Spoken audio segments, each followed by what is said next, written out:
Oh, hey, it's Pat from RacketStringingTips.com. Welcome back. And as you know, Wimbledon is getting started, so I had to indulge a little bit with my strawberries and cream.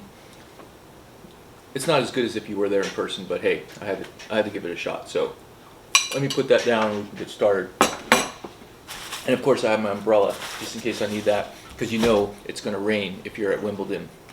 You know, it's been a couple of years since I've been there, and I think that's one of the funnest tournaments, just to walk around the grounds, see all the outside courts, and just be able to see all the history there. And we know, 1875, I think, is the first. I'm sorry, 1877 was the first Wimbledon, and that was about the time actually that Babolat came out with their first natural gut strings back in 1875. So again, I'm always going to try to relate. I could talk about the draw and about what I'm looking for this year. And of course, after having a year of no Wimbledon, back last year because of COVID, it's going to be even more special, I think. And the human interest stories. There's always these human interest stories that I just love, being able to spend some time hearing some victories, personal victories, and just what people have gone through. As an example, I was just reading an article that just came out. Danielle Lau from Southern California. She's 30 years old. Been trying to, her dream's always been Wimbledon, and she still lives with her parents. Gave up. She was starting a career, I think, after college, but then decided to go into tennis. And so, we'll get to see her actually, because I just saw that she actually won her qualifying singles. So 6-6, 6-3, 6-2. So that's awesome. And I wanted to kind of course, bring this to stringing, because that's what we're about, right? Racket stringing. And I'm always trying to bring that information. So I think I'm going to try to spend this next 10 days and just kind of go into it, find some new stuff every day. So let's go back, 1981. There was an article in the New York Times talking about Wimbledon and about stringing. I thought this was kind of cool, so I wanted to just kind of start with that. That's when, we had Bjorn Borg. He was looking for his 6th consecutive singles title at that time, and you had John McEnroe as a top seed as well. He was seeded 2nd in the tournament at the time. And this article mentions a guy named Pat Menon, or actually, a woman named Pat Menon, and she was talking about stringing a Wilson T2000 metal frame and putting natural gut through there, and of course that would be Jimmy Connor's racket. And I like this analogy about relating racket stringing to race car driver, and it goes like this. It's like a racing driver. Pulling strings through another racket, or she was pulling strings through a $1,400 American-made stringing machine back in 1981. That was pretty good racket stringing machine. If the driver doesn't have confidence in his engine when he goes out, he feels troubled. Tennis is so much a game of confidence that a player can tell the difference between a pound or two of tension in the racket. And that's why I'm always stressing, being accurate and just really taking care in your racket stringing. Because if you want to be working at a level such as the stringers that string at Grand Slams or professional tournaments or college tournaments, or just where there's something at stake for these players, it is important to remember how critical consistency is. And it kind of goes on, talking about back then stringing, there was 52 rackets for 25 players, and that was a lot for, a couple people to string.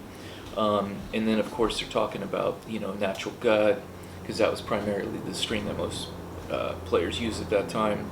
But then they're also talking about, the head size, using a wood or graphite racket, because sometimes, you're going to get somebody like Connors who's strung at 63.5 pounds, and then you had Ilie Nastase who would be stringing at 44 pounds, and so you had, pretty big variations. And then of course you had, I think it was it McEnroe?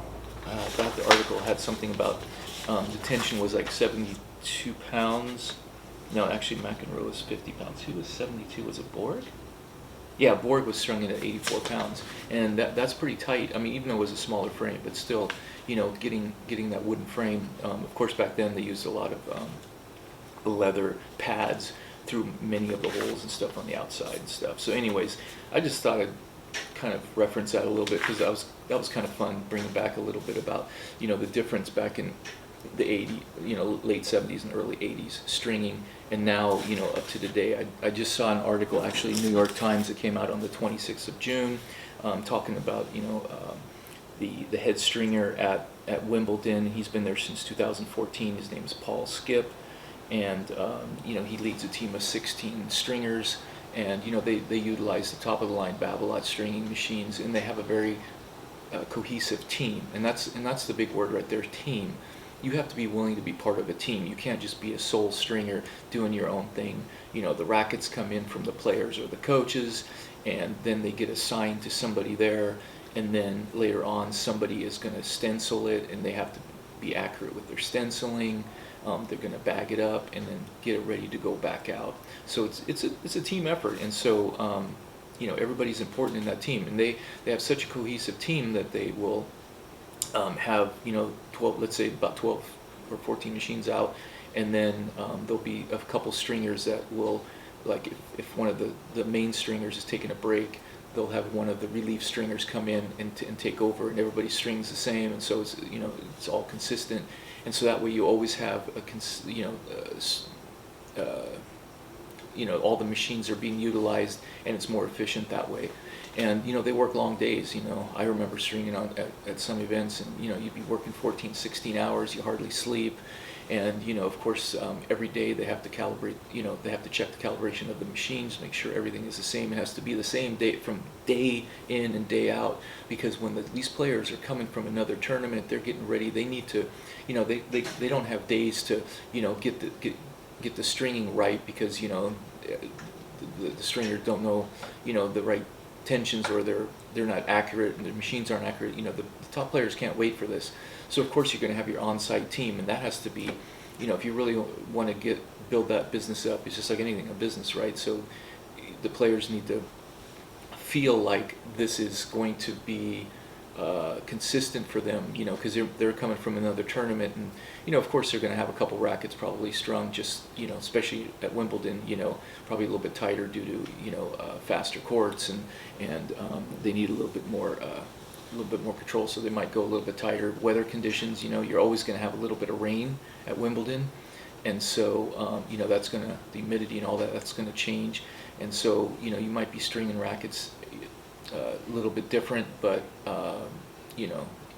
in the end, the players need to have confidence in their rackets. 1 or 2 pounds is going to make a big difference. So some of the elite players still have their own stringer that they bring with them, and they'll be stringing out of a hotel room, and so those players are going to probably feel a little bit more consistent, because they don't have to worry about it. Nothing's going to change. They're just going to be able to continue on.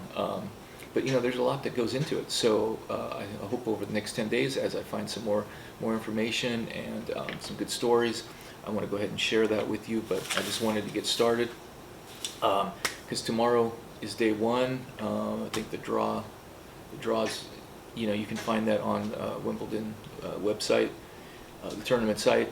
So yep, stick with me, and I hope to be bringing you some good stuff in the days to come. All right, thanks. It's Pat from RacketStringingTips.com.